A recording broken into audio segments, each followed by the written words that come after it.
We recorded tonight's episode with the intention on splitting it into two, but we felt it necessary to run it in its entirety.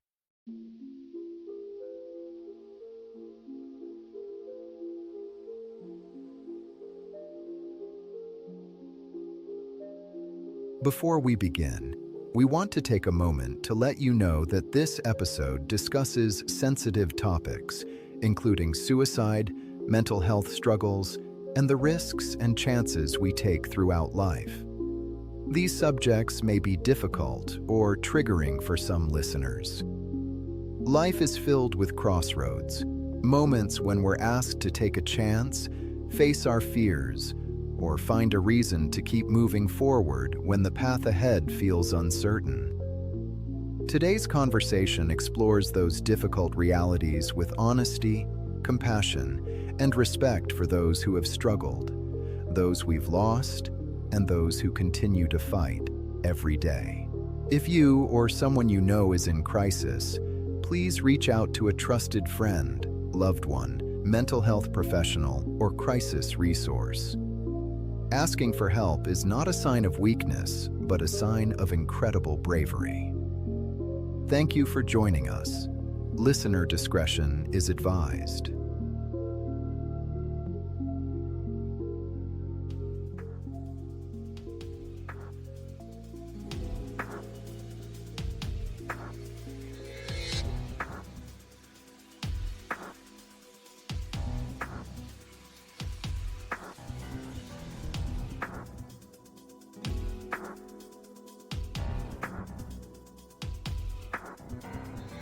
Hey everybody, this is Brad Bruce and I'm here with Jase Marsiglia. and you're listening to the 5195 podcast. So how have you been, man? I've been good. Yeah? I'm stable. Yeah. That's good. No, it's been what are we at the tail end of 2 weeks here? Yeah. Okay. Yep. Yep, that's it's been very productive. It has. It's on all levels. Yeah. You know, it's been real. Mhm. Yes. Yeah. Very real. But you know what though? Real in a sense that I think it was needed for, as you say, that level up. Yeah. You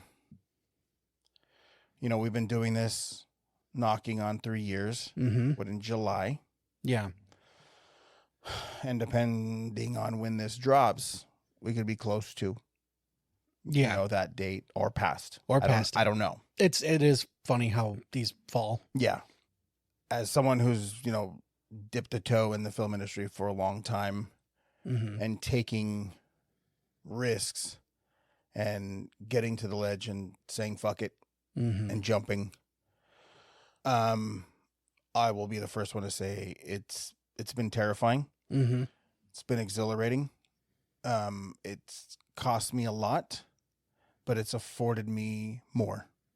And I think I selfishly say I don't regret it. Okay.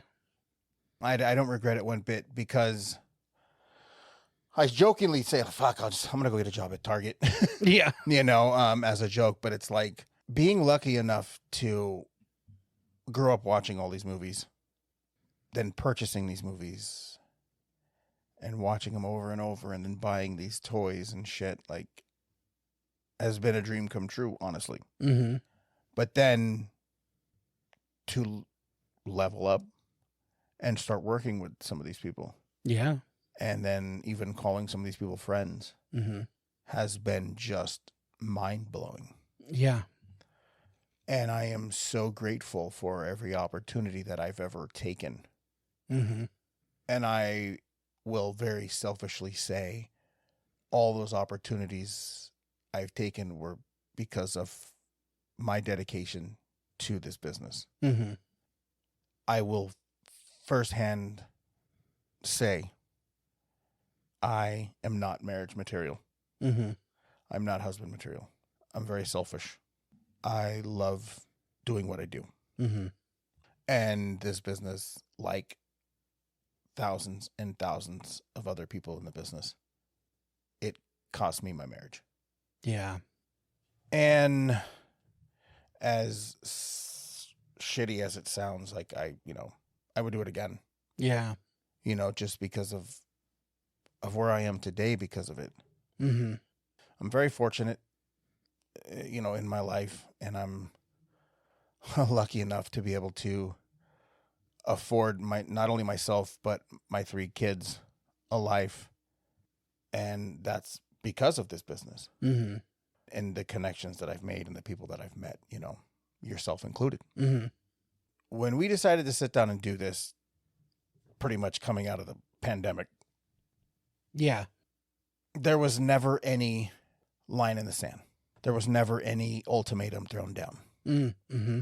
It was like, okay, man, we'll record when you're here, get back, I'll edit, rinse and repeat. Yeah. Come back in a couple months, we'll make another 15, 20 shows, see you in a couple months. Yeah. It always was talked about every trip, no matter what the situation was. Mm-hmm. We always talked about the possibility if. Mm-hmm.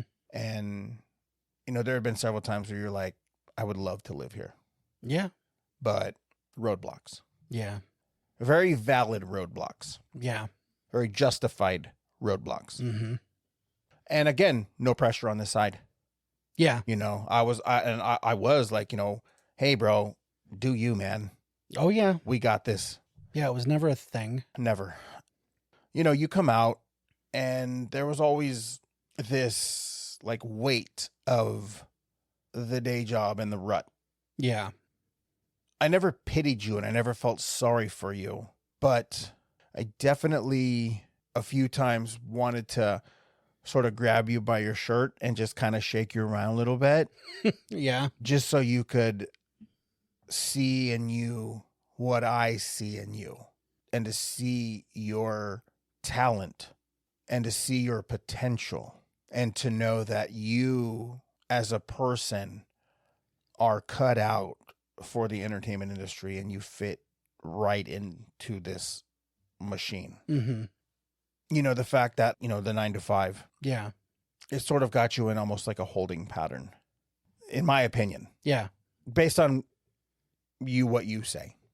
Mm-hmm. It's got you in this holding pattern of, well, I'm not really going to climb that corporate ladder. Oh, yeah. It's going to keep you At a certain spot. Yeah. Because to me, I don't know how many people at my job listen to this, or if any, but it's like, I've seen what's above me and I don't aspire to that. Yeah. I don't want anyone to work under me. The next level up for me would be like underwriter. And I've seen the stress that puts on them, and I don't want it.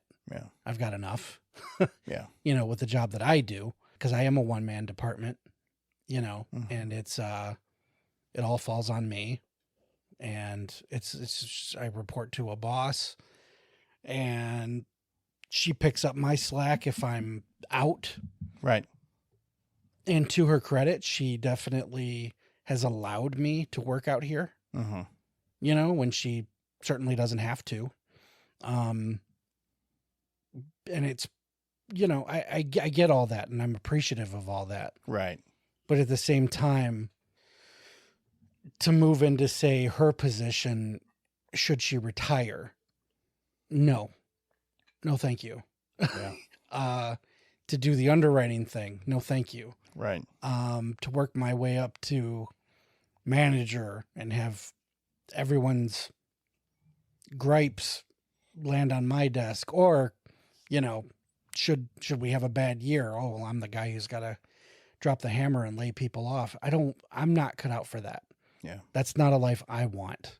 And that goes to any 9 to 5 white collar / blue collar job. The responsibility of everyone else that's too heavy a cross Mm-hmm. to bear. I just want to, I hate to use the term because it does sound demeaning, but I don't mind being a worker bee Mm-hmm. and flying under the radar. Right.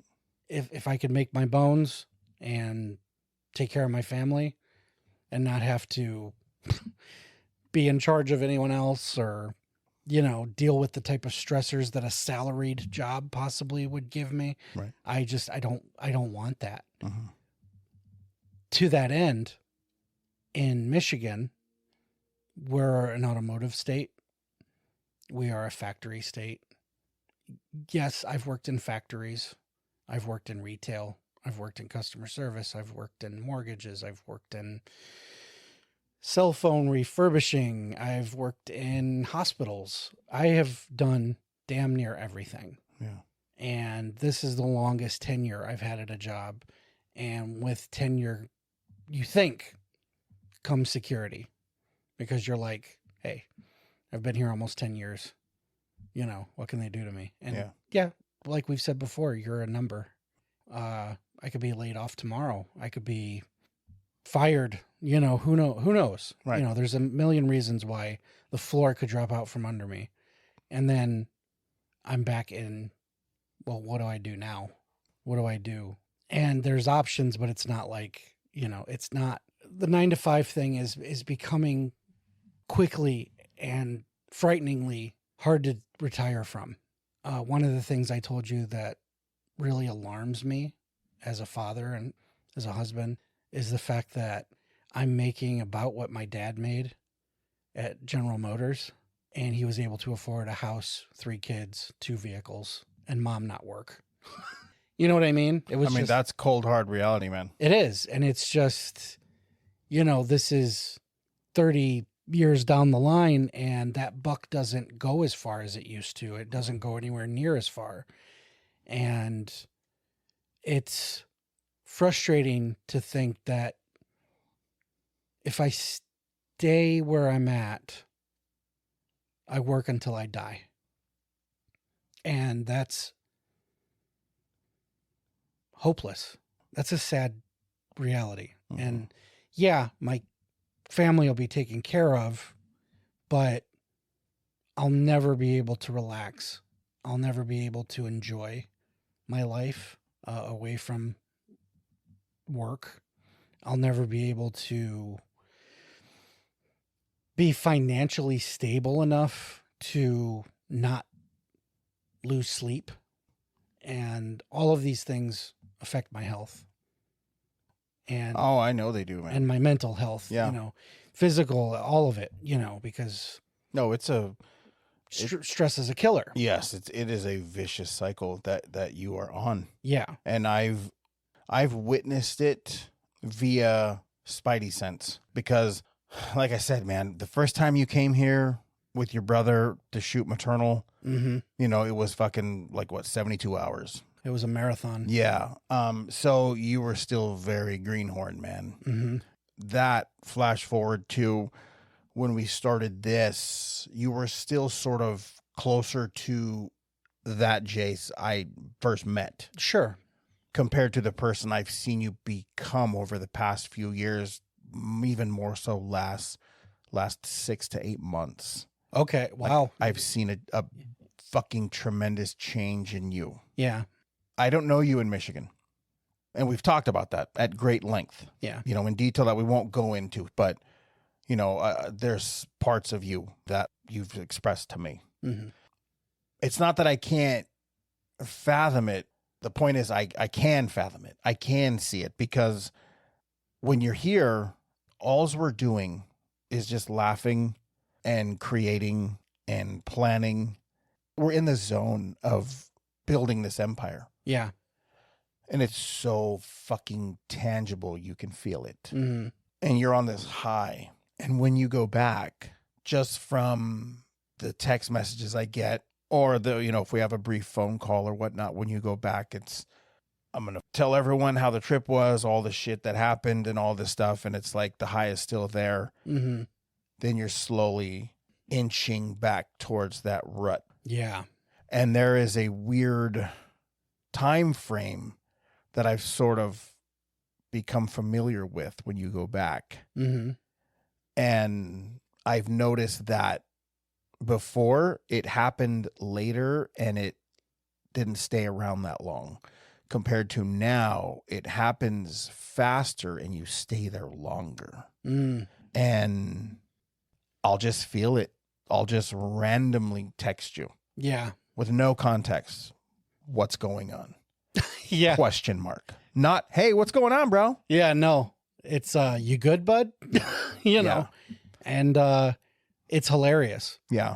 I mean, it's funny, genuinely funny that I'm like, wow, this fucking guy. And I've done it to you a couple of times too, but it's like Absolutely. there's a symbiotic thing that goes on where I could be laying in bed staring at the ceiling with my mind racing. Mm-hmm. And then I get that text. Yeah. You good, man? And I'm Yeah. just like, Yeah. no, I'm not. Yeah. No. And then I usually respond with, I know. Yep. And I'm like, lay it on me. Yeah. And it's, you know, I want to put it out there because I do have a lot of family that listen to this and they know it, but none of this has anything to do with them. It's Right. not, I'm not coming home to go, oh, you fucking people. No, it's not That's that at all. never been an issue at all. If anything, and you can attest to this, when I'm away from them, it dominates my mind. Yeah. All I think about are my kids and, you know, the wife and, you know, the folks. And I'm just like, I get homesick very easy, very easy. But I know that that's the price, as Dee Snider said. Yeah. You know, there's a whole song about this that hits harder now than it used to. Yeah. But the entire song by Twisted Sister, The Price, is literally about being on the road and making your dreams come true, but missing the important things. Yeah. Missing a lot of important things. And I still have that fear, you know, even though my kids are much, much older. You know, I've got one kid going off to college, you know, and she's looking to move out and go to college. I got another kid who's entering his teens and getting angsty and a little more withdrawn. And I want to be there for both of them during this transition of their life. Mm-hmm. And there's the part of me that it's the blue collar part of me that goes, you're doing damage by being away, you know? Yeah. And I hate thinking that, especially when I literally talk to my kids while I'm out here and I'm like, hey, everything going good? Yeah. You know, everything's cool, you know? And I'm just like, I miss you guys. And they're like, yeah, we miss you too, but you're doing good things. And it's like, it's good. It's encouraging that I get that from my family, but I don't know what it is. I don't know what it is where I can't objectively look at this because on the one hand, I feel like a bad husband and father for being away. Mm-hmm. On the other hand, I feel like a bad husband and father for not taking the risk and doing something that will benefit them. And that's the risk. That's the whole risk is, you know, jumping in with both feet because it could happen. Yeah. You know, and that's what keeps me awake while I'm here. Mm-hmm. Because as much of a high as you see me on that I'm not even aware of, Right. just because I'm in it with you, you know, I'm Yeah. just doing my thing. I lose a lot of sleep here too. Mm-hmm. You know, because, and again, depression plays a part where I feel like the house guest who outstays their welcome, you know, Mm-hmm. I'm kind of like, I'm commandeering a bedroom Mm-hmm. that's not mine for weeks at a time. And just the nagging part of your brain that's like, just give this family some fucking peace, man. You know, you can jet and give them their space. Yeah. You know, and then like this past January when I couldn't come out, everyone at Creep asking about me. Mm-hmm. And I was like, yeah, I would have loved to have been there. You know, this was like a stellar cast list or guest list, I should say. All people I love, all people I wanted to catch up with. I wanted to see Nick and Anthony and Marty and the usuals, you know, Kruger and all that. You know, I was like, I was ready to go. I wanted to, and I couldn't. And you had told me about a couple opportunities that came and went, and how being here in a few different instances would have been a major level up for us. And I wasn't. And now what started as something cool that we were doing when I could come. Yeah. And hey, just see you next time and we'll bank some more. It's become a machine that's moving on its own now. Yeah. The train is already down the tracks and we're not even, we pushed it. Now we're just riding in it. Yeah. And it's gotten to the point where decisions need to be made that are going to make or break this. Mm-hmm. And that's frightening. It's not something that I anticipated. No. I mean, I'll play devil's advocate. I did.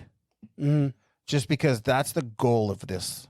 The goal of everything for me in this business is to get to a better place. Yeah. To make money, to make more money. Right. My days of I'm going to do everything for free are long gone. Yeah. And now when I have become a part of something, it's with the intention of it blowing up, it getting bigger, it becoming something. Right. So I knew that there would be situations arise that are going to test us. Yeah. And, we talked about it in the previous show, depending on when it aired and what, about just, you trying to come out for this trip. It almost fell apart. And, yeah. The show was literally not on the chopping block, but your presence was on the chopping block. Yeah. Because, we had talked about it prior and I was like, no, I'll just we'll shut it down. Yeah. I'll do something else then. Right. And then I had spoken to a manager who used to manage me mm-hmm. and told him, he was just like, you're doing it again. Mm. I was like, what are you talking about? He's like, you created Red 11. You assembled this team. You guys had a studio and you amassed this massive collection of film equipment and, talent, and you're making movies. And then one guy didn't want to do it. Another guy didn't want to do it. You quit and you gave up on everything. Everything you built. Right. You just said, okay, fine. You don't want to do it. Okay, it's over. Mm-hmm. And it's done. And I was just like, oh my God. I'd never taken that into consideration before. No. And it's real. It's a real, yes. it's a valid point. Absolutely. And I was like, okay, you know what? That's when I was like, fucking, let me reevaluate. Let me figure this shit out. If he's out and he can't do it no more, okay, I still got to keep going. I still got to do this. And I'm like, well, the listeners, they know Tina. Yeah. I'm like, fuck it. We live together. Yeah. Maybe she'll do it with me. Yeah. And, like I said, we had extremely real conversations. Yeah. Like we've never had before, where there was no kid gloves. Well, yeah. And it's because this wasn't goofing around in the garage anymore either. No. Now there's a very big potential for this to be a livelihood or some sort of a tent pole to bigger and better things. And I'll admit, yeah, like you said, you saw it coming, but I was kind of like, this will be a fun train to ride on. And instead it's steamed a lot faster than I expected. And it went in a direction I didn't expect. I got a taste of that a creep or two back where people stopped us. Hey, you're the guys from 5195. And I was like, yeah. Didn't expect that. Right. Hey, can we get a picture with you and stuff? And I'm like, oh, fuck. We're really reaching people, and people we've never laid eyes on. Yeah, no, this wasn't like an old buddy who was like, hey man, I've been supporting the show. You know, this was like complete strangers. Yes. And that was the first major eye opener that I was like, our stretch is a lot bigger than I thought. This is something. Yeah. And it still hadn't occurred to me that as fast as this is going and as big as it's getting, it's becoming more fragile. Right. Which is, I'm like, well, fuck. You know what I mean? And I think the fragile part is because, we don't want to hurt each other. No, but we also don't want it to crumble because of one person, two thumbs, this guy, being so far away that he can't engage with the people and the organizations that are looking to build us up. Yeah. And that's scary because now we're so much closer to shit or get off the pot that I'm like, fuck. Yeah. These were decisions I really didn't expect to make. Yes, I totally see that. Because this was honestly, when we started it, this was just for us. Yes. It was just something fun we were doing. And if other people thought it was funny, cool, Right. you know. Right. But it's quickly amassing Mm-hmm. an audience. We have been in a Fangoria, Mm-hmm. which is fucking wild, Yeah. you know, just to say. And, you know, there's potential for us to be doing live shows from certain venues and Yeah. just bigger things. Lots of bigger things. than just sitting in the garage with a couple of mics. Right. We're sitting in a studio that you built, in chairs that you got, with mics that you purchased, and a soundboard. This is not what we started with. No. You know, Not at all. This became an investment now. Mm-hmm. And that's intimidating. But like for in what sense? Because it's just... Gotta perform? No, because I still feel as natural as I did. Good. Okay, cool. You know, I don't feel like I got to ham it up or anything. Yeah. Because, oh, well, now we got more people listening. I got to be more of a character. I'm just going to do the same thing I did from day one because that's what people want. And Mhm. that's what we're doing anyway. I think it's the closest it's ever come to me feeling like this is work. Now there's responsibility. You know what I mean? Right. And that was the surprise Mm-hmm. where I was kind of like, fuck, you know, this is actually a thing now. You Right. know, not that I never wanted it to be, but it was just kind of like, we've reached that point where I have to make tough decisions. Yeah. You know what I mean? And I've talked to my family about these things because the general consensus is that nobody wants to move. Mm-hmm. And I'm one of those who's like, there's 4 of us in my family, so 3/4 of my heart are at home Right. while I'm out here. Yes. And those 3/4, as much as they miss me, are also saying, you need to do this.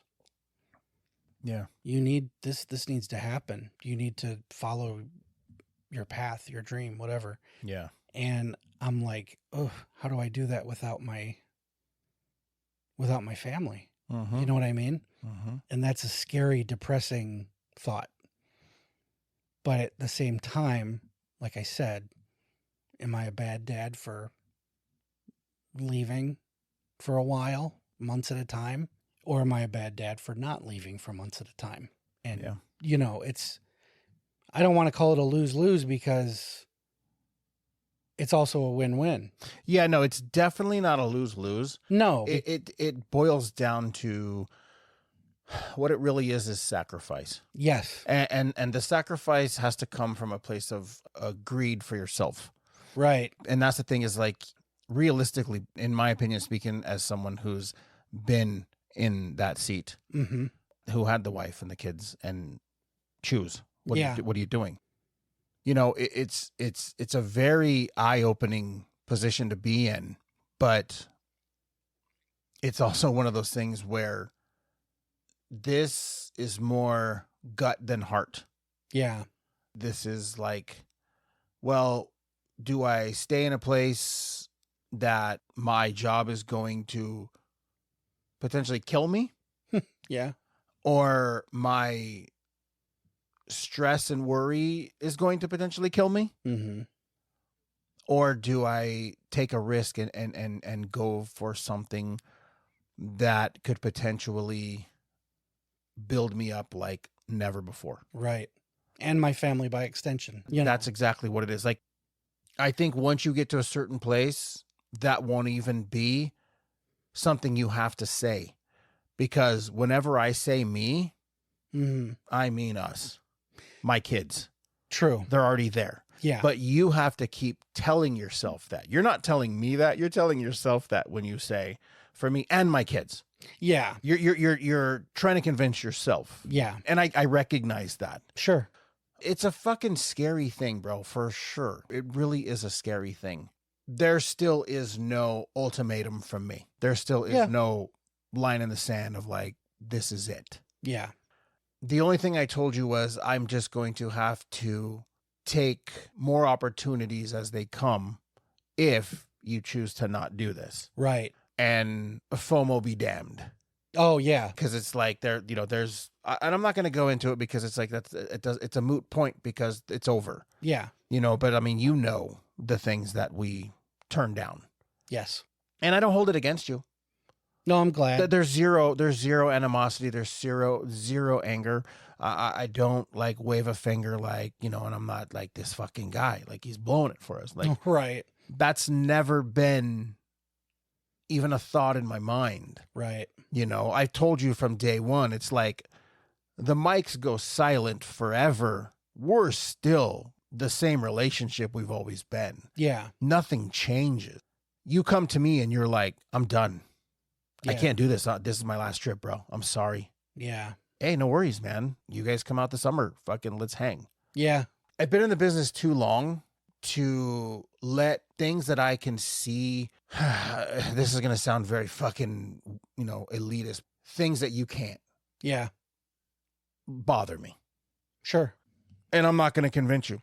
I'm not going to twist your arm. I'm not going to beg you. But I'm also not going to hinder myself for your decision as well. Why should you? Exactly. Yeah. And so that's why I'm like, I'm not going to get into numbers. Mm-hmm. But Yeah. Because, I mean, I've expressed to you for a specific reason of showing you that if I can do it, you can do it. Yeah. I haven't had a, I guess, quote unquote, real job. Mm-hmm. Ever. Yeah. It's always, it's literally been like video store, comic book store, or fucking, then I was working for finished carpentry. And I was always sort of in this weird kind of Peter Pan state. Mm-hmm. And I know that came from support from my family, came from support from my father and my mother and my brothers of like, you're a fucking creative dude, like you're artistic. We want to nurture that. We want that to grow. Like you don't have to fucking swing a hammer or work in a factory to earn a living. There's more than just that in the world. Yeah. I'm the exception when it comes to shit like that. Mm-hmm. Because a lot of my friends didn't get that. Yeah. They were like, I had friends that wanted to be musicians and make music, and their dad was like, that's not reality. Yeah. That's a fucking joke. You work until you achieve that. Yes. And it's like. And even then, you better have something to fall back on. Absolutely. Like I said, I'm not going to get into, actual, like, right down to the numbers, but I make a very comfortable living. Yeah. I don't have to worry or want for anything. Yep. And I'm not bragging. I'm not. Mm-mm. I'm very fortunate. Yes, and that's the thing. You recognize. And I'm gracious and I like sharing and I like giving. Yeah. And so this trip being probably the realest it's ever gotten for us, literally on the verge of the show for you ending. Mm-hmm. And you basically saying, no, I fucking don't want that. Yeah. Like, I want this shit, dude. Yeah. And I saw a fight in you that literally, it fucking invigorated me. Cool. And it charged me up. I never thought of you as someone who was just doing this for me. Oh, yeah. And I've had those in my life in the past. Yeah. You've always given 110% of yourself to this show. Yeah. And I am forever grateful for that. I don't care. And again, if you don't want this out there, we can cut it out. Okay. I don't care that I've paid for everything. Sure. I don't care that I've paid for all of the equipment, the hosting site, and the merchandise and fucking all this shit. I don't care. I don't care how much it is. It doesn't fucking matter. Tina being a producer, she handles all the books and she knows how much that I've spent. Yeah. Just for taxes and, reasons and shit like that. Of course. But it's like, I look at you as my 100% 50-50 equal partner. Mm-hmm. Because as I've expressed to you many, many times, time is money. Yeah. That's the point. And if you can give your time to somebody and someone's going to give you their time, that's amazing. Mm-hmm. I cherish that. Yeah. So I do my best to make sure when you're here, you don't have a worry for anything. Which I, of course, appreciate. You know, it's just basically coming from a place of gratitude. Sure. You know what I mean? Like, hey, I want to fucking cover as much as I can for you while you're here. Mm-hmm. But this trip sort of spawned something. Mm-hmm. It basically came from you. Yeah. Didn't come from me. Mm-hmm. And you told me this when you were like in the airport. Yeah, that I had a plan. Yeah. Some like sort of a plan of action. Something hit you. Yeah. That was going to allow you to put your ducks in a row to get here. Yeah. Which I was like, hey, I'm open to anything. Yep. And it wasn't right away. It wasn't, you fucking landed and here it is. No. I think it was actually a couple days later. We were all out to dinner. Yep. And you were like, okay, well, we're here. We're not going anywhere. Yeah, settled in. Yeah. Here it is. And you presented this offer to me because of something that I had said in the past. Yeah. I'm not going to go into figures. No. I asked how much you made a year. Mm-hmm. And you told me, mm-hmm. which I completely respected, and I appreciated the fact that you would divulge that thing to me. That's why I felt it only necessary to divulge everything with you of where I was coming from. Sure. And I was like, well, hypothetically, someone hands you that. Mm-hmm. Would you come here? Yeah. And you were just like, whoa, I don't even know how to answer that. Like, yeah, that's fucking crazy. Right. But I was like, well, I'm being honest with you. Mm-hmm. Like, I'm being serious with you. And that's when I told you fucking, like, I'll give it to you. Yeah. And you were just like, what the fuck? Yeah. And I was like, well, it would just be, it would be a good way to get you to, to fucking put a plan together. You know what I mean? To where it's like, well, fuck, where I was coming from when I said that is for this reason. So you had, that bulk, that you had that chunk of money in your bank. Mm-hmm. So with that chunk of money in your bank, you would still be able to work there while you were getting everything situated to come here. Yeah. Okay. And it was like, okay, I'm going to be here for 1 more month, 2 more months, whatever it may be, to get all my affairs in order, to pack up what I want, sell what I want, whatever it is. Mm-hmm. And that would have been best case scenario. The wife and kids are coming with you. Yeah. That would have been like you looking for new jobs out here, looking for a place to stay.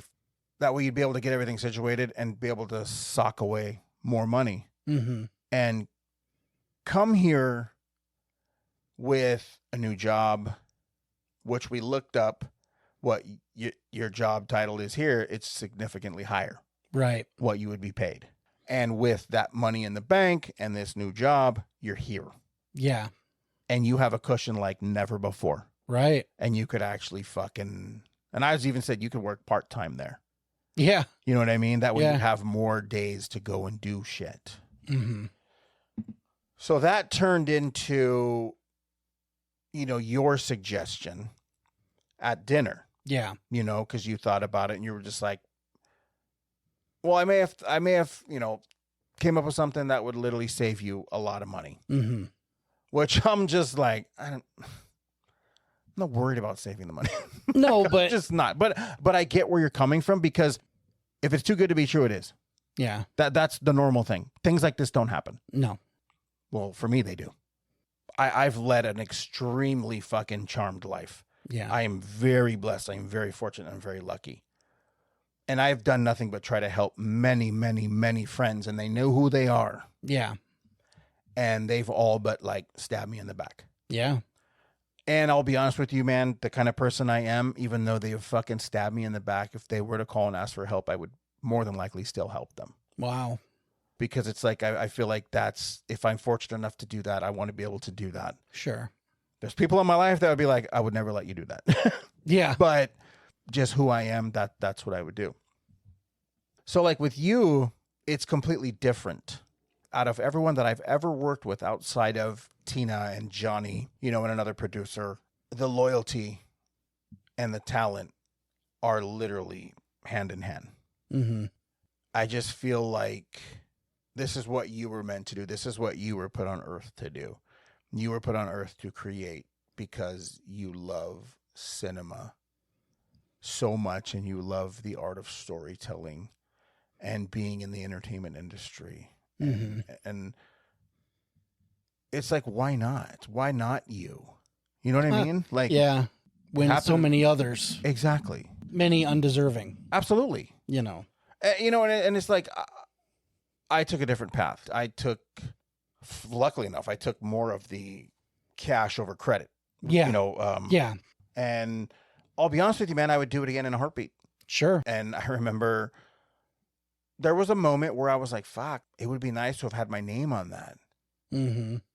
And I remember talking to a executive one time, and he was just like, don't worry about it. Your name's on the most important thing in this whole deal, and that's your check. Yep. And I was like, you know what? You're fucking right, dude. Yeah. You're right, because I can walk down a street, I can go into a store, and it's like, I don't have to worry about being bugged or bothered or nothing like that. Not just that, but the movie's success or lack thereof Doesn't affect me. Doesn't fall on you because you cash over credit. Yeah. Your name's not on it. No. I would do it again in a heartbeat. That's an avenue I never considered because I'm like, yeah, I don't really like the attention. Mm-hmm. And if you want longevity, you definitely don't want to throw your name on everything. No. Not at all. And again, it's like, but devil's advocate, you would have to be here to do that. Exactly. Because there's no way in fuck that a producer with a $110 million budget is going to trust some guy that lives 2,000 miles away. Right. But like when I was working on one of the biggest movies I'd ever worked on, I was called in for initial 2 weeks. I ended up working for 6. And this was on script. Yeah. This was literally polishing. This wasn't set deck or anything. No, this was like writing jokes and polishing certain scenes as like the director was changing things. Yeah. I only got that gig because I lied and said that I had an address in LA. And that's the thing. This is coming from someone who lives in the state. Yes.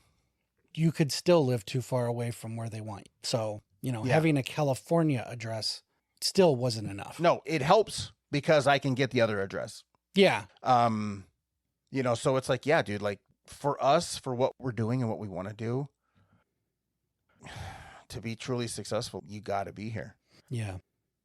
That makes me feel so bad, honestly, even saying. I know.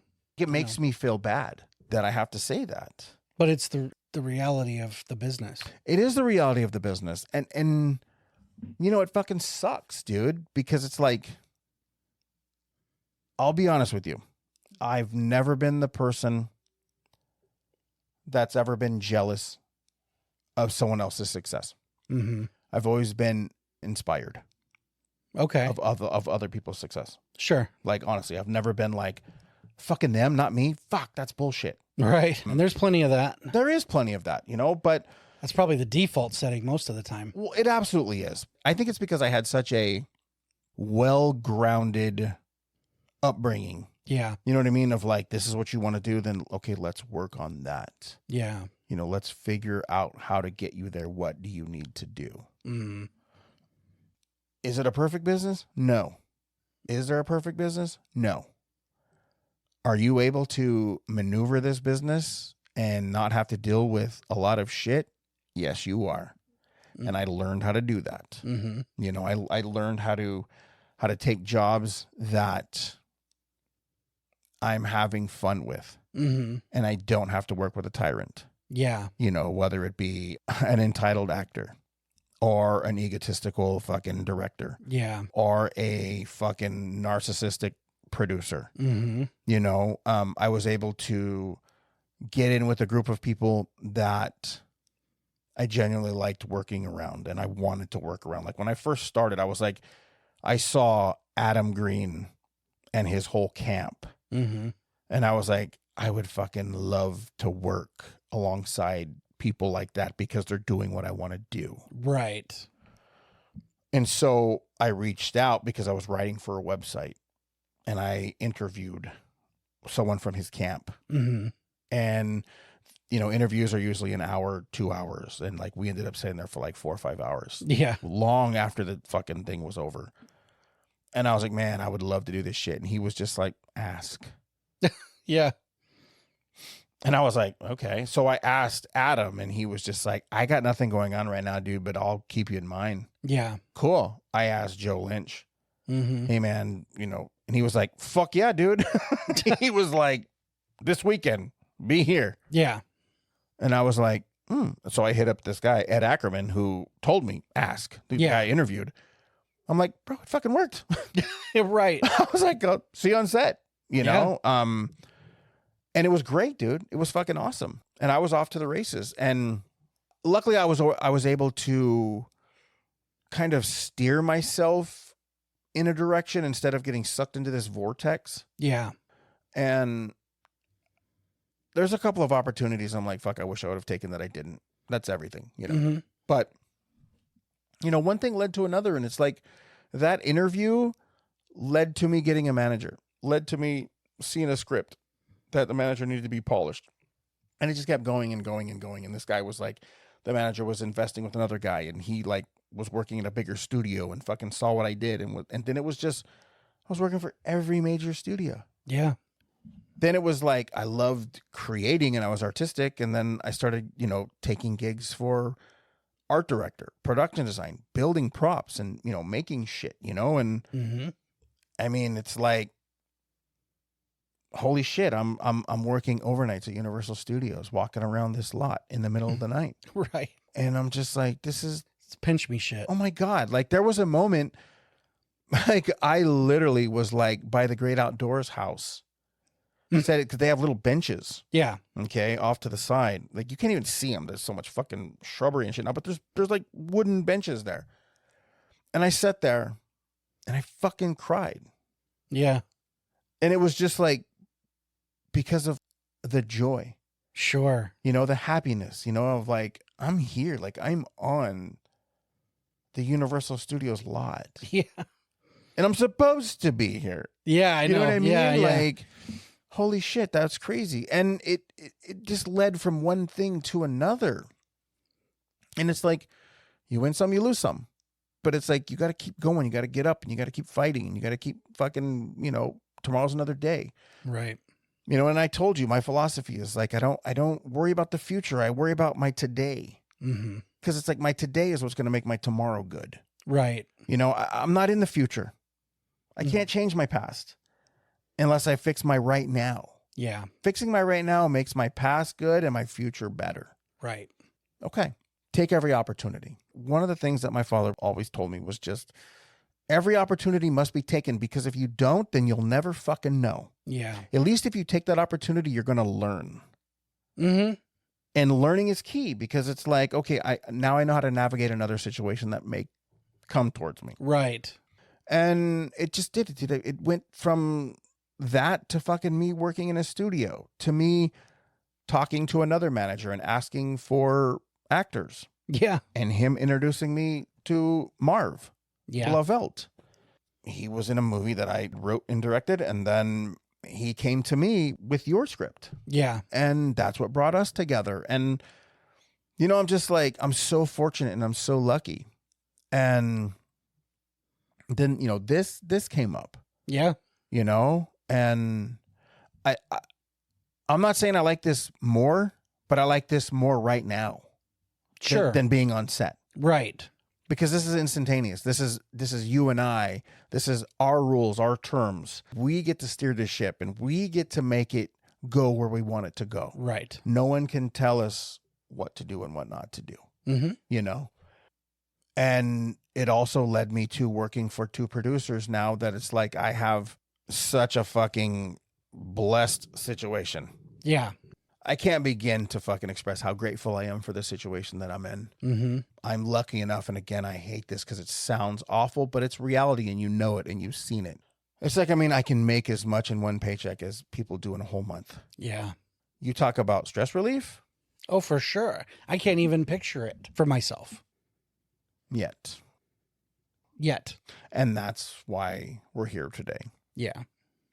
Because after you had told me your idea, I said, let me sit on it. Yeah. Let me think about it. Let me figure something out. And I did. I took a couple days.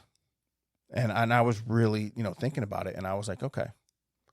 I said, well, what you had brought to me was basically me sort of like hiring you to do content stuff. Yeah. For me. But like still be there and be able to have the money to come at a moment's notice sort of a thing. Right. Yeah. And I was like, hey, great opener. Let me figure that shit out. Let me really just analyze it. Yeah.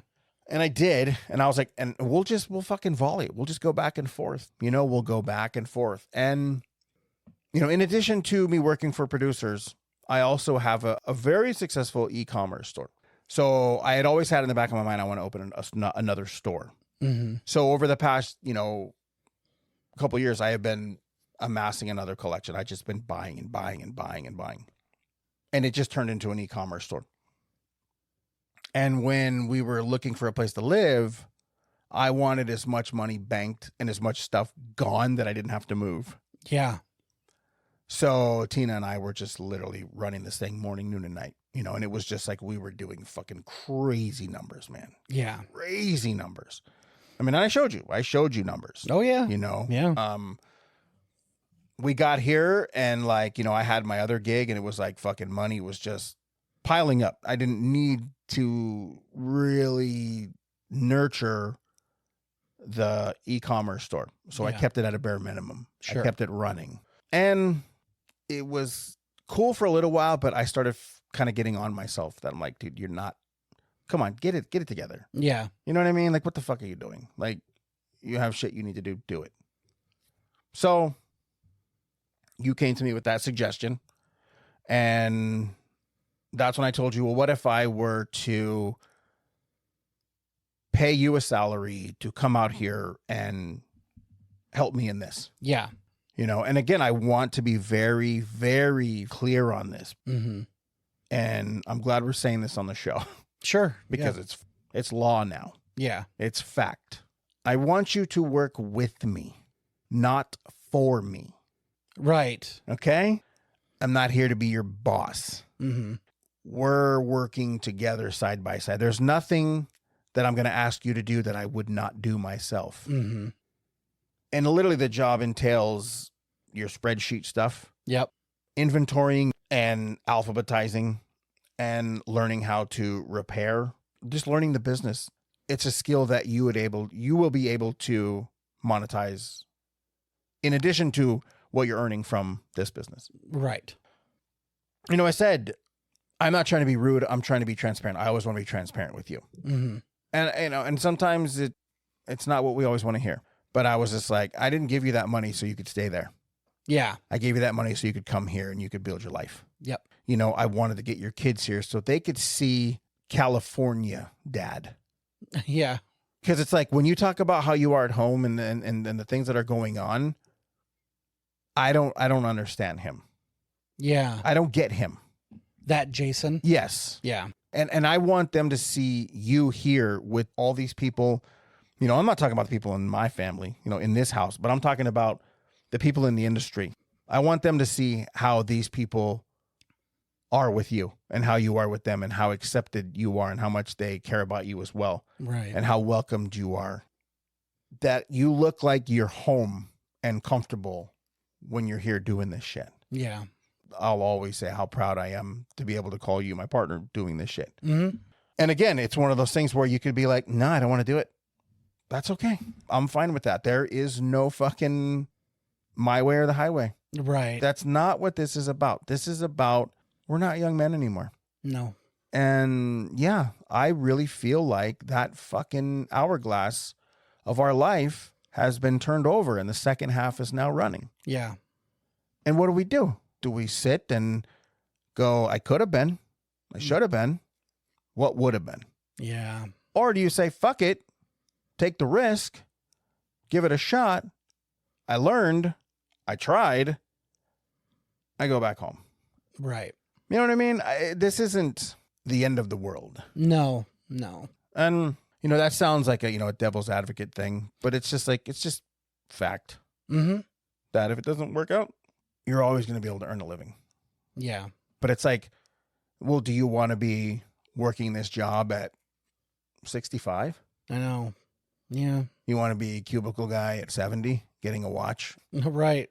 Or do you want to be like, fucking, hey, dude, this weekend we're going to Texas. We're fucking premiering a comic book out there. Or Right. this fucking script sold. Or we're doing a show here. This is our goal. You know, it's like I'm doing everything in my power to open a retail store this year. Yeah. That's renting old school VHS. That's like selling retro toys, selling physical media. I want to have it big enough to where I can hold screenings of films there and signings. I've already talked to certain friends that are in the business. Would you come do a signing there? Absolutely. Right. You know, I want it to be a hub of entertainment. You know, it's like if Jaime and the Rendezvous guys want to come and do events there, they totally can. Mm-hmm. You know what I mean? Like I want to be able to give a space for other creatives. Not to mention give jobs to my kids and close people in our circle. Yeah. So it's like, I want to open that store. And, you know, we're in the process of developing a comic book Mm-hmm. with another writer that we're going to be having on the show that will be out soon, Yes. who already has produced several books that are out there. And he does signings all over the place, Yeah. you know, like at big places, you know, LA Comic-Con and Golden Apple. Like he's all over the place signing shit, you know, and he's a great writer and he creates amazing stories. Mm-hmm. So it's like we're developing the comic book. You know, we got the website going. You know, we're developing our label. There's the e-commerce. That's the goal, is like to truly be successful and wealthy, you got to have more than one income. Yeah. Any millionaire that I've ever talked to, and it's always been, I did this, I did this, I did this. Yeah. And I have all these incomes coming in. Things that like most people would never want to do, these guys will do Yeah. to be able to be financially stable and secure above and beyond. Right. So I feel like there's a metaphoric crossroads, Yes. and just know that I support whatever decision you make. No, I appreciate it. You know, I know you're falling asleep. I'm not. I'm just, as a close friend, I do worry about letting you down. Even after you tell me, you can't, it's not a thing. Yeah. But it's just one of those deals where I'm like, I don't want to look like one of the guys in the past who walked away. And Okay, but here's the thing. You know what? If you are, who gives a fuck? I'm serious. yeah, Who fucking cares? I know that sounds harsh, but it's like that's what it takes sometimes. You know what I mean? Like in this business, you got to be fucking half shark and half bunny rabbit. right. You know what I'm saying? Like you have to be. Yeah, You know, you have to fucking be able to take the shit that people dish. yeah, Because, this isn't the banking industry. This isn't the fucking automotive industry. This is a industry built up of people that want their asses kissed and want to flex their power all the time. right.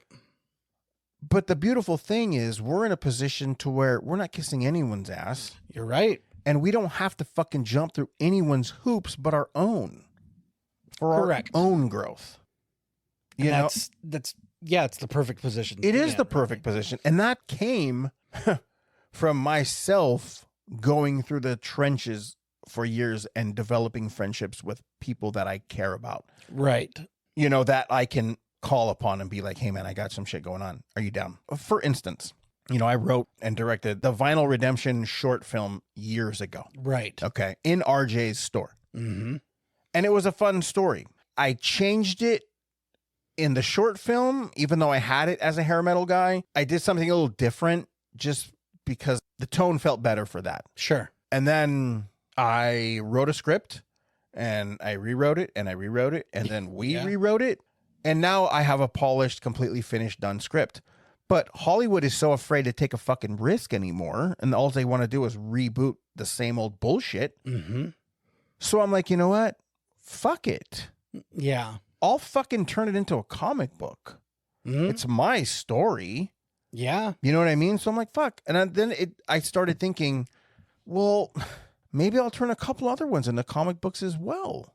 Because you get to retain your creative license. to it. Absolutely. I mean, that's the biggest thing. Yeah. Even if you sold it for millions, it's like they're going to morph it into something they want, Yeah. That's what I'm doing right now is I'm developing, 2 films into comic books, and we're going to be developing another one with with another guy soon, and we'll be able to mention who he is soon. Yeah. And I reached out to the people that I cast in the movie. Yeah. And I'm like, hey, this is my goal. Can we fucking do this? Can I use your likeness? Mhm. And they're like, yeah, for sure. Yeah. Let's do it. That's another win because then I can rip them off a stack. They could take it with them on the road Yeah. when they go to conventions. You're right. And they're going to be signing it and I'm like, sign it, give it away. Yeah. Don't sell it. Sign it, give it away. Give it to the fans. I want to be able to create a buzz for this thing. Absolutely. And it's funny because I've been told by someone, it's just like comics are expensive. Mm-hmm. And I'm like, we spent like $80,000 on a 20-minute short. Yeah. Yeah. And I'm like, when you start laying down the math of paying actors, paying locations, paying makeup, paying wardrobe, paying sound, paying lighting, camera, rehearsal, there's so much that you got to do, Mm-hmm. And it's like with a comic, I control everything. Yep. If I want to put the 60-foot monster in there that's tearing up New York, guess what? He's in there. I know. Budget be damned. Yes. So that freedom is so amazing. And if I can create the Vinyl Redemption that we wrote Mm-hmm. in a book for $10,000, Mm-hmm. I'm in. Yeah. I got my vision for $10,000 and even On what a budget that a film would be considered micro, oh yeah. like shot in your backyard. Oh, a $10,000 movie is not a movie. Yeah. They look at $2 million movies as low budget movies, Yes. So- But your comic has the gravitas. I can write $100 million movie in a comic book, Exactly. That's so the thing. Yeah, it could be as big and broad as you want. yeah. So I'm like, well, fuck, dude, then that's my calling card. You know what I mean? Like, if I got a stack of comics and I'm walking around and I hand someone a comic book, odds are, if it's just a sticker or a fucking business card, they're not going to throw it away. Yeah. It's a comic book. Oh, shit. I'll take it home, throw it on my desk. Who knows? One night, he reads it. Holy shit. You got to check this out. Yeah. Mm-hmm. So, I mean, it's just, there's a lot of opportunity here that I'm willing to extend and I want to extend. Mm-hmm. And I want you to grow as well. And there's things that I want you to do. And I've already told you about opportunities that you'd be able to go and do on your own Yeah. that aren't Yep. with me. Right. You know what I mean? And it's like you have people that like reached out to you that are like, hey, bro, I'm here too. Don't forget. Yeah. Not just him and Tina, but other guys are like, hey, I'm here, dude. Yeah. Like, don't forget to call me. Don't forget who I am. Yeah.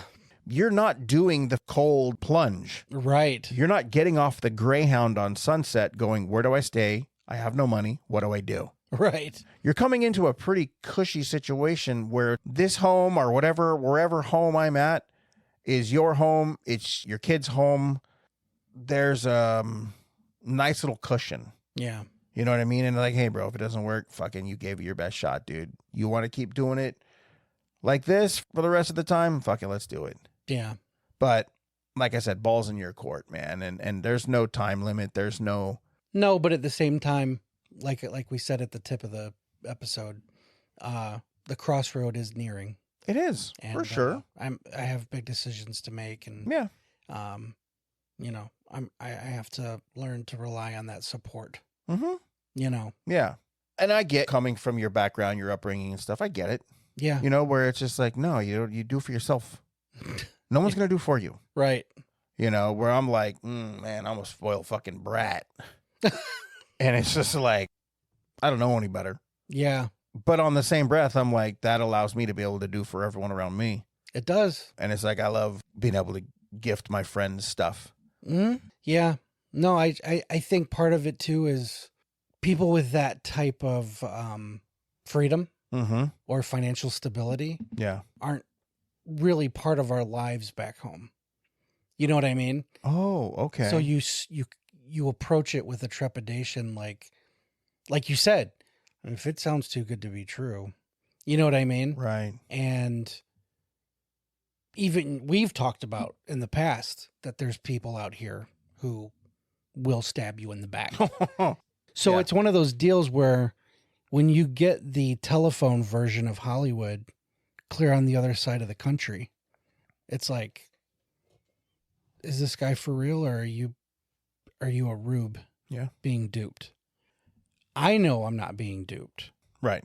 Hard to convince, people who haven't come out or met or whatever, Right. you know? So I think there's a lot of fear on my side that I'm not just coming from me, but I'm surrounded by people who are kind of like, I don't know, man. But meanwhile, I have people in my family who are like, you fucking kidding me? Do it. Yeah. What do you think the ratio is? 60-40, be careful. The 40 being like, you're still here? Yeah. You know, like my brothers and stuff, you know, they're very, you know, Justin and Josh, they're both, I've had pull aside conversations where they're just kind of like, so you're doing it, right? You know what I mean? Like Yeah. you've made that decision, right? And then there's like, you know, your folks who look out for you, who are kind of like, that's a big risk, Mm-hmm. you know, and why wouldn't they be scared? Yeah. It's not like Michigan's exactly the hub of opportunity. Right. So it's like telling them you're going to go live in Oz for 6 months. Mm-hmm. Really? Okay. Well, yeah. When those seeds of doubt are put in your head, you're like, oh, fuck. I don't know. Am I making a mistake? Am I stupid? And it's like, I don't care if it's stupid. I don't care if I'm throwing caution to the wind. I just want to make sure I do right. That's all. I just want to make sure my family's taken care of and, Mm-hmm. you know, being able to do what I love doing and not be a slave to the time clock or to the cubicle or be chained to a desk for the next 30 years. That I'd love to not do that. I'd love to just be able to get up in the morning and be like, all right, man, well, let's bang out this comic or let's record some episodes, Yeah. you know, not have to worry. Right. And, I mean, go ahead. it's just when you're bred from worry, it's hard not to. I was getting ready to say that. Yeah. I was literally getting ready to say that. I get it. Mm-hmm. On the same breath, you even saying that it would be nice to get up in the morning and, you know, work on a book or to work on the website or go to work at the store, Yeah. you know, and just hang out at our own amoeba. I know. essentially. And just bullshit, you know. Yeah. I even got a little taste of it, a little bit, Mm-hmm. at Creep, kind of semi-working the Severin desk with Oh, yeah, anime. for sure. Yeah. You know, people were coming up and they're just like, what do you know about this movie or that movie? And it was kind of like, yeah, of course. I was kind of like, wow, I was kind of helping out here. You know what I Not mean? kind of. Because I knew my shit. Yeah, no, you were. And it And- was welcomed. It was. There was a few people who bought things just based on my recommendation. Well, even Jaime was like, Jase, what do you know about this? You know, which I'm Right. like, yeah, it's You know, that could be the 9 to 5. yes, it's because this is your element. Yeah. Yeah. Plain and simple. Self-taught. It's like when we go to a book off or a Frankensons or Amoeba, it's just like we're in such a zone. And it's like, for me, I'm there to half make money and half fill my shelves. Yeah. I'm always on the money grind. I Mhm. am. Yeah. And not to sound like fucking Potter or fucking Ebenezer Scrooge, but I definitely want to instill that in you too. Right. Where it's like, I've told you, there's been times we've been at a spot and we found something and we listed it and sold it in the store before we fucking ever even paid for it and walked out with it. Right. For like Which is- almost 5 times what it was worth. Which is fucking crazy. Yeah. You know. So that's- it literally, it's funny. Like we always say, like that trip that day, this movie paid us to go in there and shop Yeah. because it paid for the entire purchase and put money in our pocket. Mm-hmm. That's cool as shit, dude. Like I told you, like I get paid for sleeping. I know. Yeah. Like I wake up and I'm like, I made $600 while I was sleeping. That's fucking gnarly. It's so crazy. And that's not sporadic. No. It's pretty fucking consistent. Like I was showing you, like, oh, look, today we're up to 400. Today we're up to 500. You know, Yep. it's like, You were showing me in real time. yeah. And I told you also, too, it's at like my fucking e-commerce store, we're only operating at about 30%. Right. So that means that fucking 70% of that stuff down there is not listed. I know. Yeah. That wall of VHS, that there's like 10% of that's listed. And as you saw, there's great titles up there that will sell. Oh, yeah. Yeah. And it's not just horror stuff. There's all kinds of great Oh, stuff yeah. up there. In fact, there's not a lot of horror at There's all. not. There's a lot of classics, a lot of action. Yeah. A lot of action comedies. Mhm. You know, it's It's a veritable video store It is. on the wall. And every time we list stuff, it sells. Yeah. You know, so it's like, fuck, if I'm in a position to give you an opportunity, then I want to do that, Yeah. you know, and it's no questions asked. I'm not looking to get you out here to gouge you. So it's just like, Sure. I'm not asking for rent Right. while you're here. I don't want you to pay me rent. Yeah. I told you, hey, you want to kick in on water? Fine. I don't care. You want, you know, it's like electricity. I have solar. I fucking run my air conditioner 24/7. I pay $60 a month. That's fucking crazy. You know what I mean? So I'm just like, we're in a good position here, dude, you know, for springboard. Yeah, for growth. You know what I mean? So it's like, there's not a lot of issues here that are sucking the opportunity away from you. Right. Right. Not a lot of hindrance. No, because there's times like there's something going on Sunday Mhm. that, you know, you could have easily went with Sam and done. Oh, yeah. Yeah. You know what I mean? Yep. Like if you were here, you'd be like, dude, I'm going to go. I want to do this. Yeah. And it's a massive event at Universal Studios. And it's like, that's where you go and you fucking are able to make those level up moves and connections. Right. That's what you use it for. Yeah. That's what I used it for when I was writing for a website. Mm-hmm. You know what I mean? I used it for opportunity to fucking build my career. Yeah. Yeah, dude. Just have to have boots on the ground. That's it. That's plain and simple. Yeah. You know what I mean? So that's why I said I said I'm fortunate.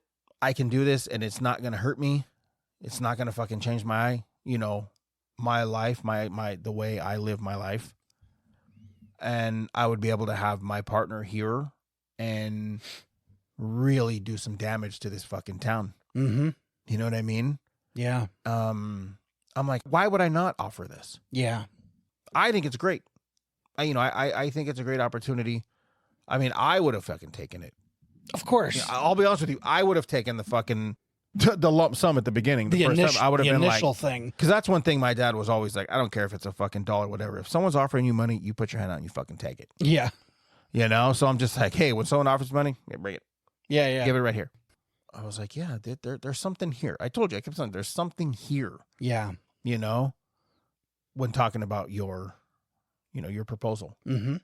And I said, fuck it, let's do it, dude. You know? Yeah. I This think it could be done. Yeah. You know, this is it. And again, it's like, you know, I want you to have the kind of money to where you're like, dude, this week I'm going home. Yeah. Later, bro. Yeah. Yeah. Or it's like, hey, the kids are coming out here for the month. Rad. Mm-hmm. Anything is possible, but it's just, you got to seize that shit. Yeah. Because you can sit and wonder and think for the rest of your life. But if you don't act, you're never going to know. Right. Yeah. I've worked alongside you on set. I've worked alongside you creating, and I've worked alongside you podcasting. Yeah. And you always deliver and have something to bring to the table. Your seat is definitely earned. Nothing was handed. No. You know, everything was fucking earned. Yeah. That's why I consider it an honor that you're my partner in this shit. Because I told you, there's people out there that like fucking hit me up all the time. Let's do a show. I want to do a show. Like, let's do something. And I'm not talking about the guys I'm doing shows with, but there's other people that are like, you know, Yeah. I'd like to do something with you. And I'm just like, nah. Right. No, there's chemistry here. There's something here. There's something a little more special about this. And Over 3 different facets too. Yeah, yes, like you said. That's something. That's a hat trick. it is. It is. And it's funny because like, you know, seeing your growth, like when I first met you, it was like, I'm 9 to 5 an aspiring screenwriter. Yeah. And then when I sort of started like throwing you this entrepreneurial word, Mm-hmm. you were like, nope, not me.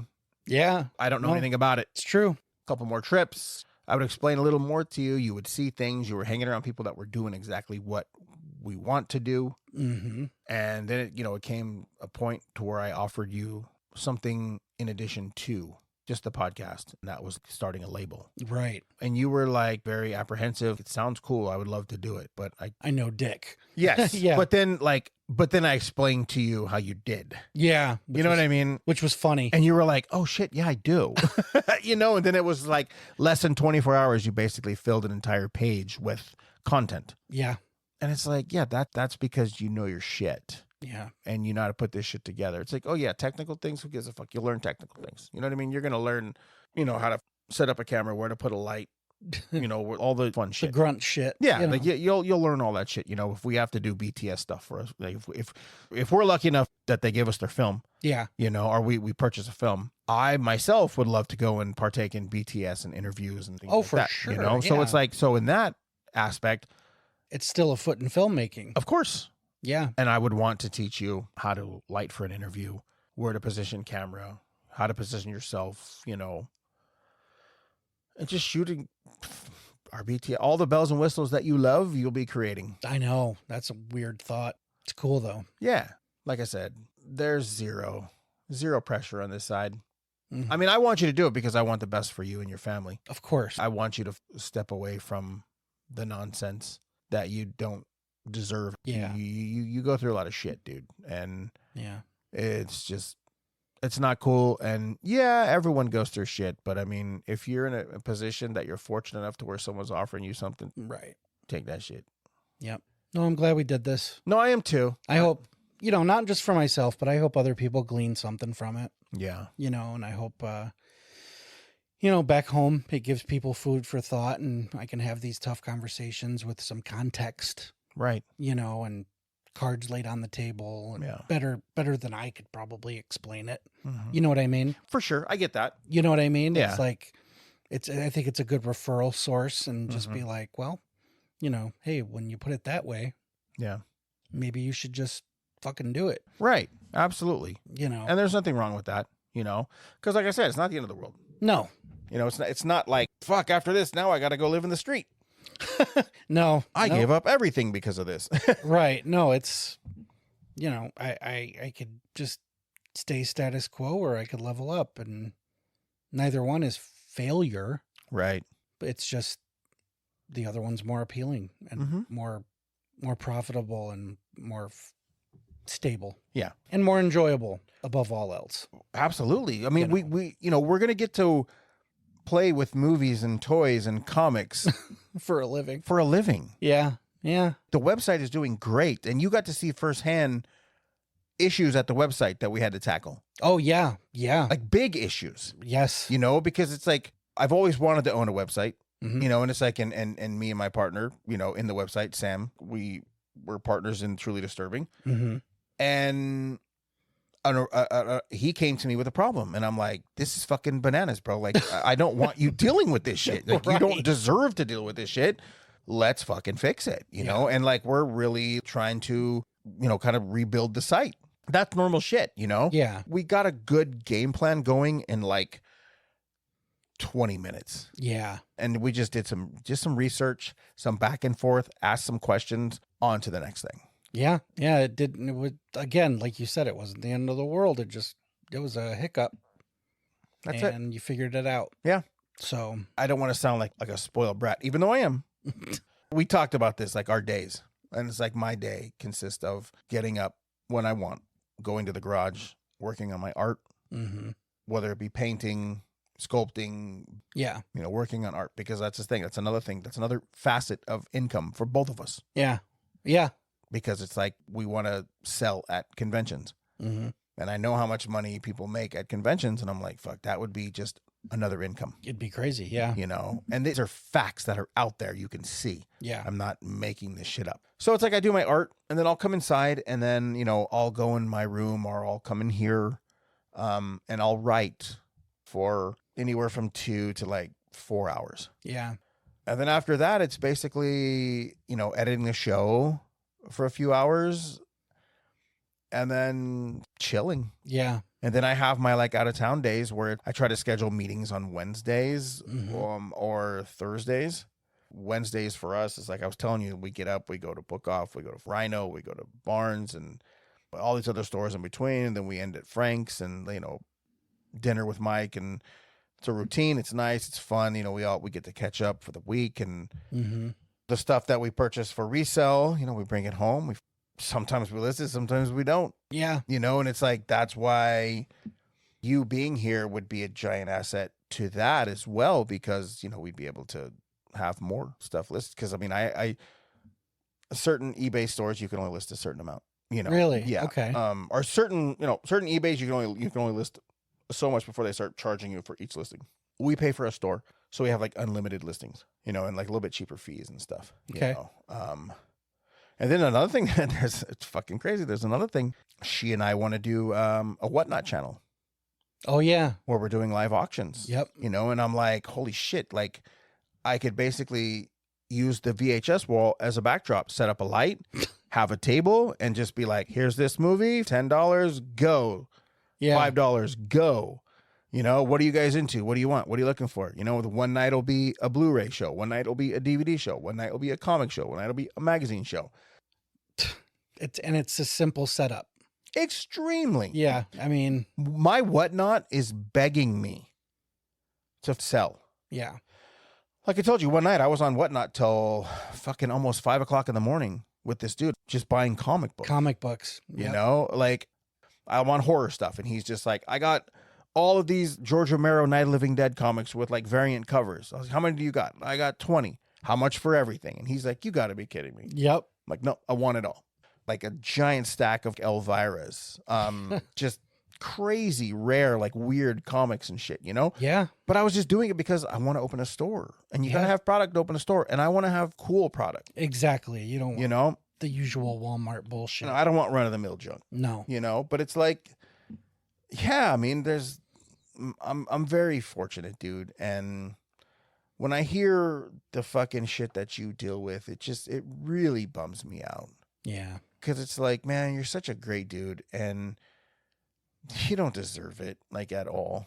You deserve the fucking world, and you deserve to be able to give your kids the world. And if I can aid in that in any way, I would never forgive myself if I didn't at least try. Yeah. And I appreciate that. And like I said, bro, it's not a handout because you would be working. Yeah. And we'd be working together. Yeah. Yeah. You know what I mean? And it's great because I said I'm my own boss. So it's like, if I want to say fucking, I'm not doing anything today. Right. You know, I'm staying in my room all day. Mm-hmm. I'm going to do that. Yeah. Or it's like, go see a movie. Yeah. I'm going to do that. Just like, we're going to take a break from whatever we're doing and just fucking go out to eat and, Yeah. you know. When e-commerce is operating at 95%, I told you my workday is done by 10. Yeah. Just crazy. Yeah. 10 a.m. my workday is done. That's because we get up, you know, all the sales. We get up in the morning, we print shipping label, package them, get everything done, drive them to the post office, hand them to them. We don't got to stand there. We just hand them to them and we leave. No shit. Yes. Yeah. Well, yeah, if you're printing your own labels and shit, all that shit's done. Yeah. And it's funny because then from then on, I'm just like, well, it's 10 after 10, 2-hour breakfast. Right. Yeah. And we do. And, you know, it's just like, okay, well, what do you want to do? You want to go to a fucking comic book store? You want to go to Redlands? You want to go to, what do you want to do? Right. The day's yours now. Yeah. And yeah, dude, life doesn't have to suck. Right. Because it does so much. Mm-hmm. You know what I mean? So it's just like, if you can get little things in your life. Yeah. To A few wins to make it corner. easier. Yeah. I do remember one thing. In my opinion, I think it's the last time you were ever negative about it. Okay. About entrepreneurial stuff. Mm-hmm. And that was when you said, I don't know where writing is anymore because of like podcasting. Oh, yeah. Yeah. My thing was like, you just do it. Yeah. Find the time and just do it. Right. The old saying like, oh my God, my plate is full. Get a bigger plate. Yep. Get a bigger plate. And it's like that sign in my garage. Yeah. Right above my workstation. Very big sign. Yeah. 3 foot by 5 foot. I look up and I see it and it's a constant reminder. And I'm like, yeah, that's right. And it just says, nobody cares. Work harder. Yep. And I'm like, yeah, that's right. Nobody cares. Work harder. I'm not going to bitch and moan because nobody cares because everyone else is bitching too because everyone else is doing it. Yep. You know, so it's like nobody cares. And also on the same breath, nobody wants to hear about my shit. Right. They're dealing with their own. You know? Yeah. Yeah. And it's like, okay. So just forge your own path. That's it, dude. Like Yeah. that. That's it. I mean, well, I don't know. You know, I know it's scary. Mm-hmm. I know that for sure. You know, we've talked about that shit at great length. Yeah. But I've seen something different in you. Mm-hmm. Even this trip. Really? Yeah. Okay. Because there was like a kind of a very real moment we had, and you were just like, nah, dude, I fucking like, I want to do this. Yeah. This is what I want to do. You know? And I was like, whoa. Mm-hmm. Like, okay. Yeah, it didn't sound like lip service. No. Yeah. You know, I was like, holy shit. Like I don't think you give yourself enough credit. I also don't think you realize just how much of a roadblock you are to yourself as well. Sure. You know, and that's not negative, dude. No, That's not negative. that's programming. It's caution. Yeah. It's caution for reason. Yeah. You know, because you're not just playing with your life. Yeah. You're not. Yeah. I get that. Man, I don't want you fucking thinking like that you would ever let me down. Yeah. Because that just wouldn't happen. It's good to know. You know, yeah, it just wouldn't happen, dude. I told you, That's the people pleaser in me who's like, I get it, man, but you got to be a Jase pleaser. yeah. I'm serious. You got to be greedy, dude. Yeah. And I know that's weird, but It's so counter to what I grew up thinking. You know what I mean? I always put everyone else way ahead of me. So, I mean, I get that. sure, but you're right. If you want to make changes for your life, it is your life. Yeah. You know, you got to do some of the hard things. I have a question. Okay. Are you aware of anyone in your life, friends, family, that ever took a risk on something? I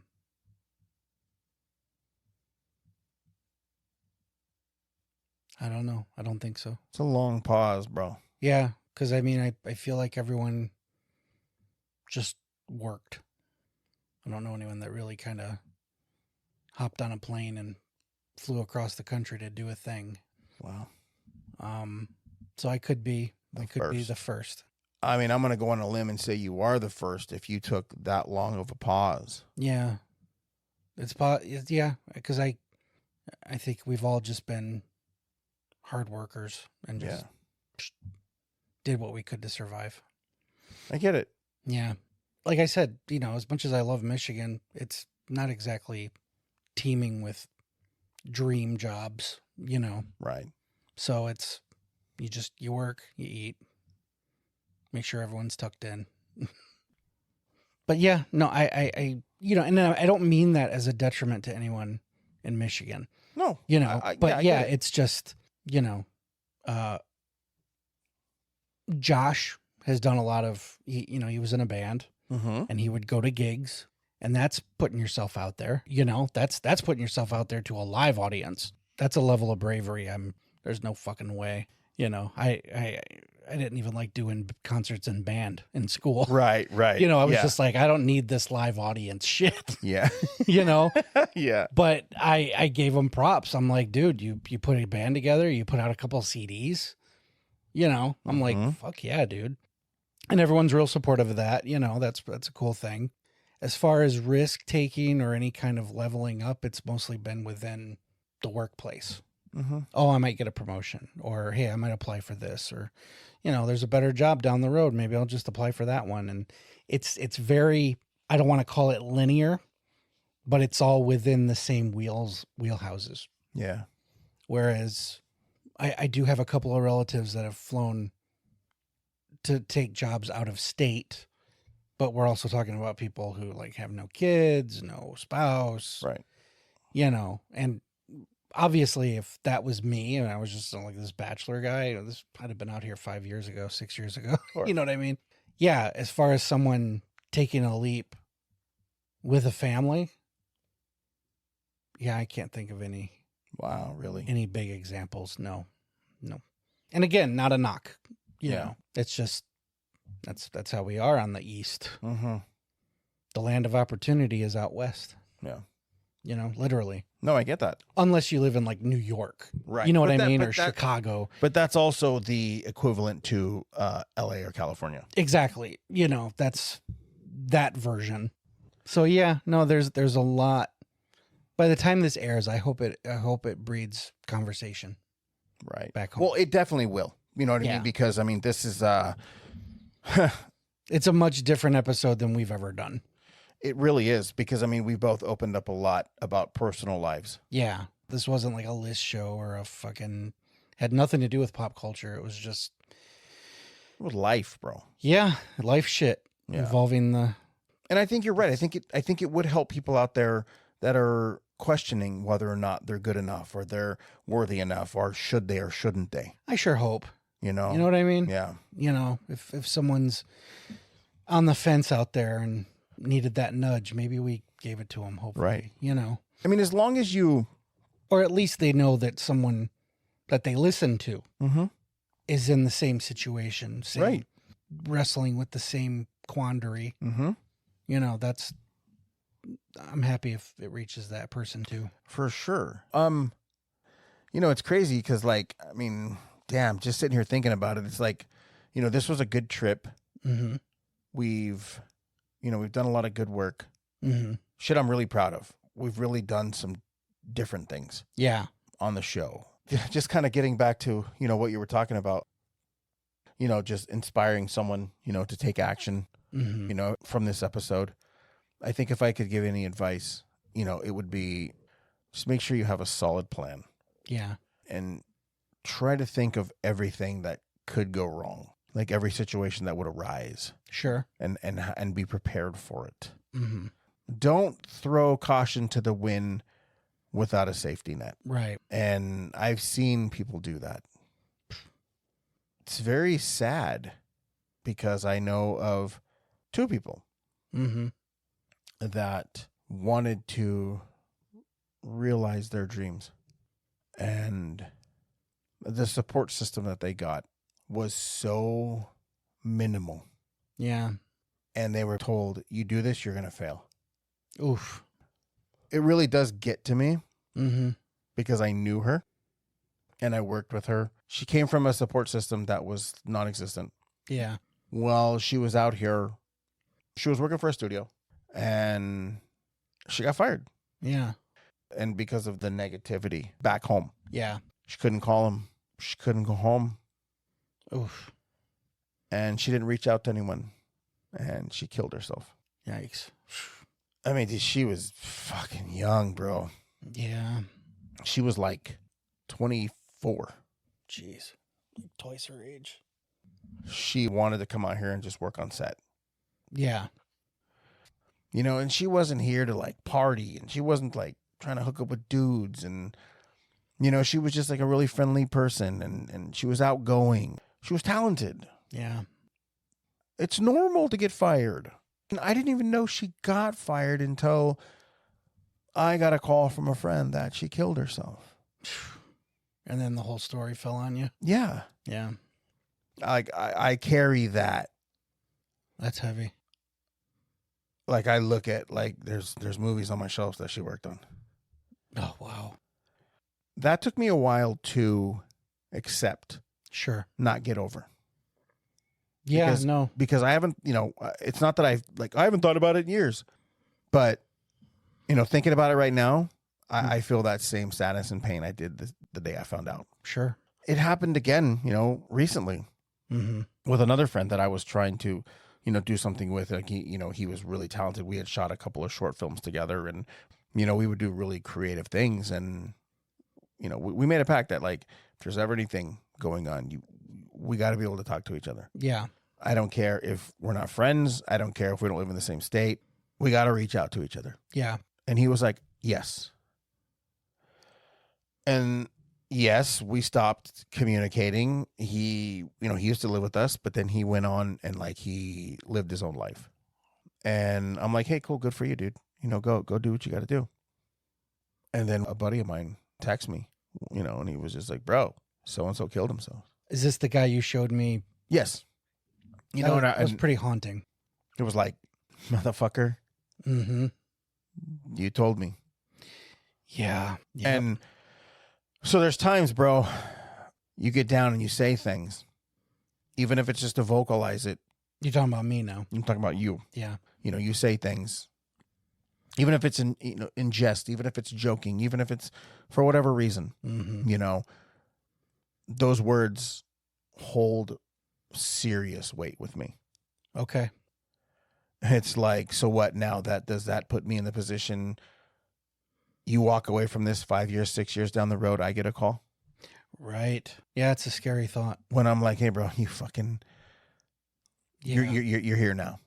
You know what I mean? It's like, is that it? Like, it's like, would people rather have you alive and happy and get to visit, or go visit you on your birthday at a cemetery?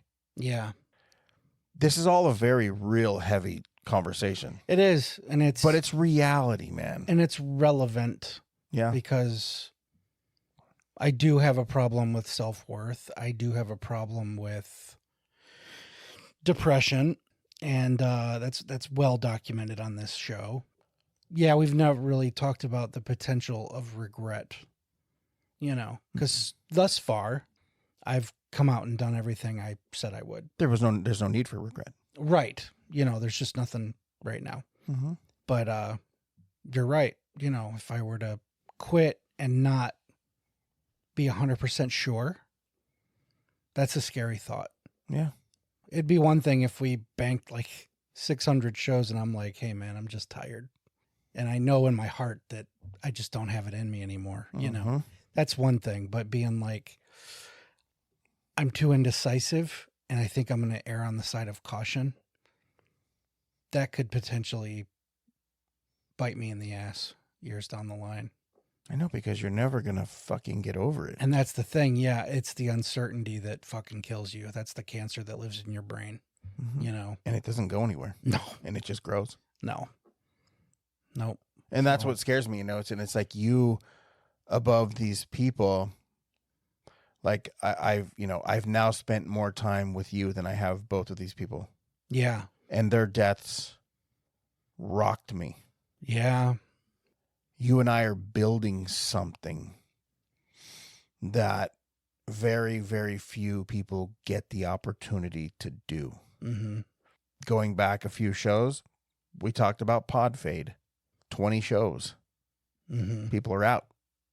They want to do a podcast, but I don't want to do it anymore. Yeah. Or they just stop. They don't show up anymore. Yeah. The last episode was just some random shit. And then you look at the date and it was like 6 years ago, 7 years ago. And that happens more often. Yeah. No, pod fade's a real thing, man. It is very much a real thing, and it's like, and here we are, triple digits. Yeah. I remember, you should listen to it because it's very fucking cool. Episode 10. 10? Okay. We were excited about being in the double digits. Like legitimately excited. Yeah. That we were 10. Yeah.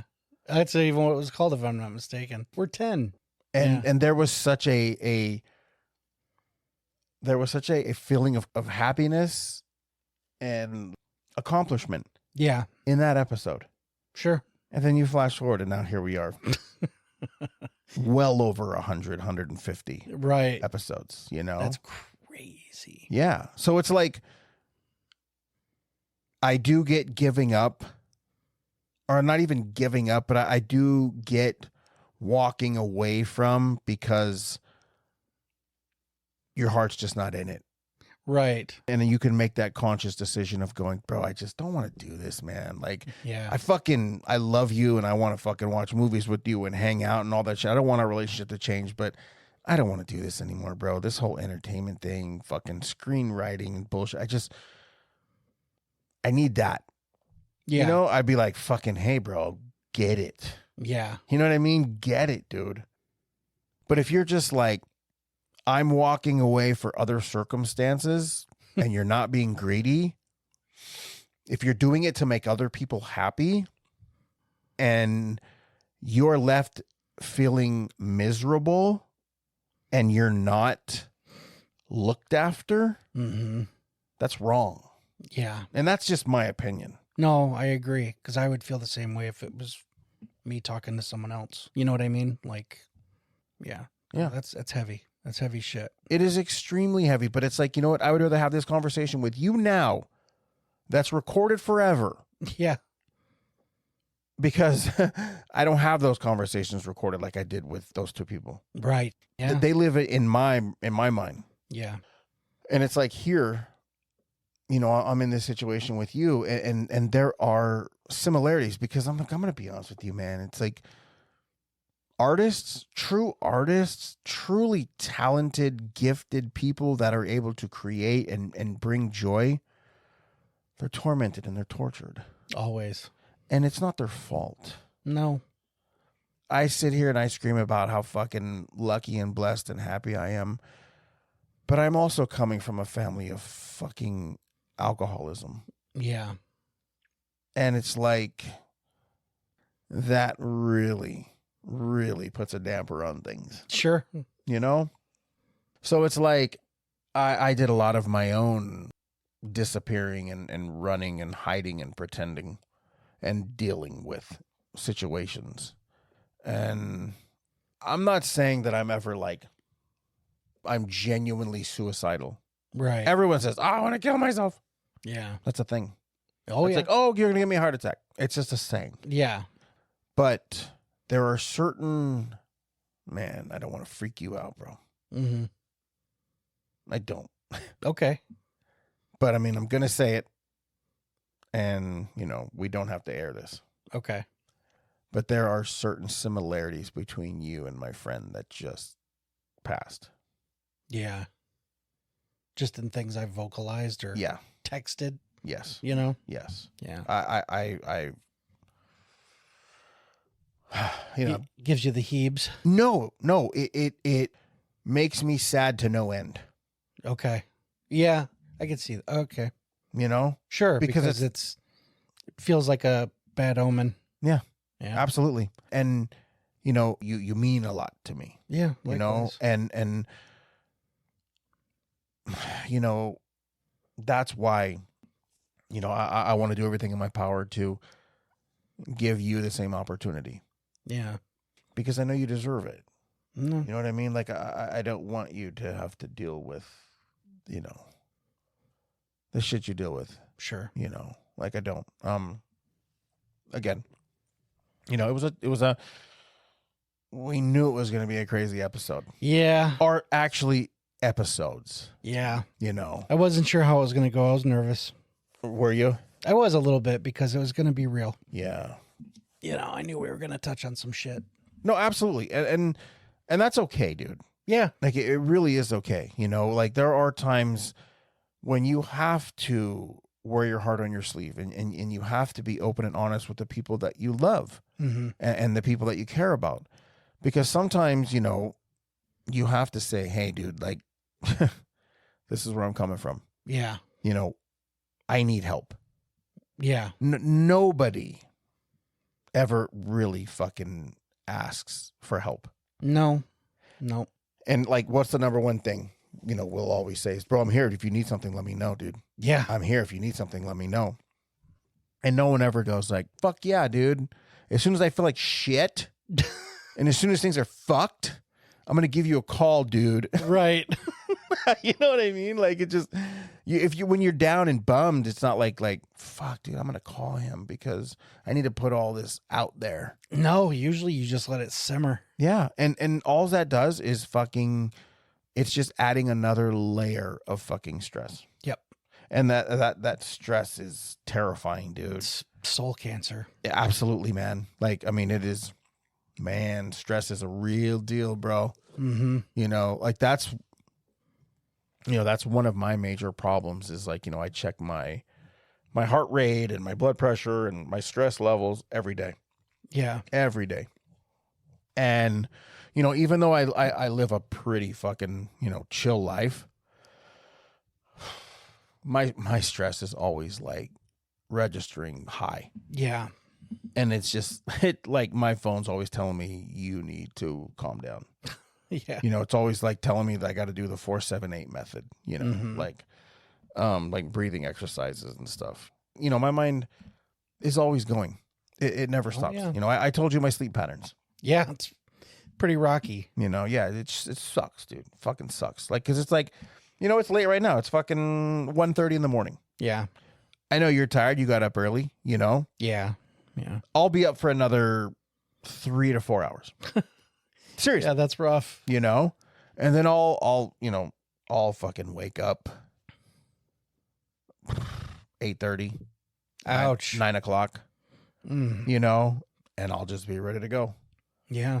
I gotta be honest with you, bro. It's like there's times I go in there and I fucking dread The next few hours. I dread putting my head on that pillow because I'm like, here we go. Yeah. Here we go. Because it's like my mind's going. My mind's thinking. My mind's like, you know, I'm like planning for my tomorrow. Okay, I got to do this. I got to make sure this happens. Like, you know, just, you know, always telling yourself, dude, you got to be the best person you can. You know, it's like there's no such thing as perfect, but you got to be the best you can, you know, and sucks. Yeah. It's fucking hard, dude. Yeah. Like, really hard. That's like anti-meditation, Oh, yeah. you know. But again, I wouldn't have my life any other way. Yeah. You know, I'm super thankful, especially when I see my 3 kids that have a zero worry. Mm-hmm. I want to spread that around. No, that's cool. You know, that's what I want to do. So, I definitely appreciate it, man. yeah, You know? of course, without a fucking doubt. So I said, dude, when your kids get here, they're going to have fun.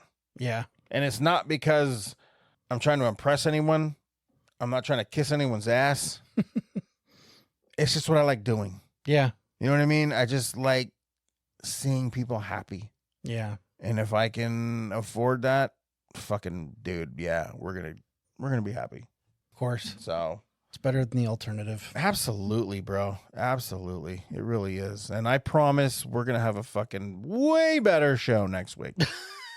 Yeah. Sorry, these last two weeks have been fucking drudgery. I mean, the only thing missing was RJ crying about his shit.